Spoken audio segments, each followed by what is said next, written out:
Hi நண்பா, இந்த ஒரு வீடியோவில் நம்ம என்ன பார்க்க போகிறோம் அப்படின்னா, அடிமட்டத்திற்கு விலை போனால் தி கோட் திரைப்படத்தோட ஓடிடி உரிமை. அதாவது இந்த ஒரு வீடியோவில் தி கோட் திரைப்படத்தோட ஓடிடி உரிமை எந்த நிறுவனம் வாங்கியிருக்காங்க, எவ்வளோ தொகைக்கு வாங்கியிருக்காங்க அப்படின்றதான் இந்த ஒரு வீடியோவில் நம்ம டீட்டெயில் வந்து பார்க்க போகிறோம். அதுக்கு முன்னாடி தி கோட் திரைப்படத்திற்கு யாரெல்லாம் ஈகராக வெயிட் பண்ணுறீங்க அப்படின்றத மறக்காமல் கமெண்ட் பண்ணுங்கள்.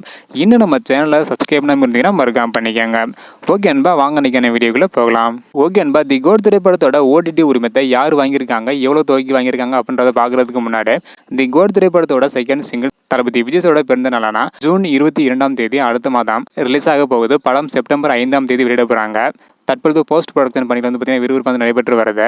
இந்த நிலையில் தற்பொழுது தி கோட் திரைப்படத்தோட ஓடிடி உரிமத்தை யார் வாங்கியிருக்காங்க, எவ்வளோ தொகைக்கு வாங்கியிருக்காங்க அப்படின்ற நியூஸ் வந்து வெளியாக இருக்கு. ஸோ இதை பற்றி நம்ம டீட்டெயில் வந்து பார்த்துடலாம். அதாவது தி கோட் திரைப்படத்தோட ஓடிடி உரிமையை 150 கோடிக்கு விற்பனை செய்ய தி கோட் திரைப்படத்தோட தயாரிப்பாளர் முடிவு செஞ்சிருக்காங்களாம். ஆனால் அந்த நேரத்தில் அமேசான் பிரைம் ஓடிடி நிறுவனம் 140 கோடிக்கு தி கோட் திரைப்படத்தை வாங்க முன் வந்திருக்காங்களாம். ஆனால் தயாரிப்பு நிறுவனம் வந்து பார்த்தீங்கன்னா ₹1 கூட குறைக்க முடியாது அப்படின்னு சொல்லிட்டாங்களாம். இந்த ஒரு காரணத்தினால அமேசான் பிரைம் நிறுவனம் தி கோட் திரைப்படத்தோட ஓடிடி உரிமையை வாங்குறத கைவிட்டாங்களாம். அதன் பிறகு கோட் திரைப்படத்தோட தயாரிப்பாளர் பல ஓடிடி தளங்கள்ல கோட் திரைப்படத்தை விற்பனை செய்ய முயற்சி செஞ்சிருக்காங்களாம். ஆனால் எந்த ஒரு நிறுவனமே கோட் திரைப்படத்தை வாங்க முன் வரலையாம். இந்த ஒரு காரணத்தினால தற்பொழுது நெட்ஃபிளிக்ஸ் நிறுவனத்திடம் கோட் திரைப்படத்தோட தயாரிப்பாளர் ₹110 கோடி ஓடிடி உரிமையை கொடுத்துருக்காங்களாம். ஆல்ரெடி அமேசான் பிரைம் நிறுவனம் 140 கோடி வந்து கேட்டிருந்தாங்க. ஆனால் அப்போ வந்து கொடுக்கல.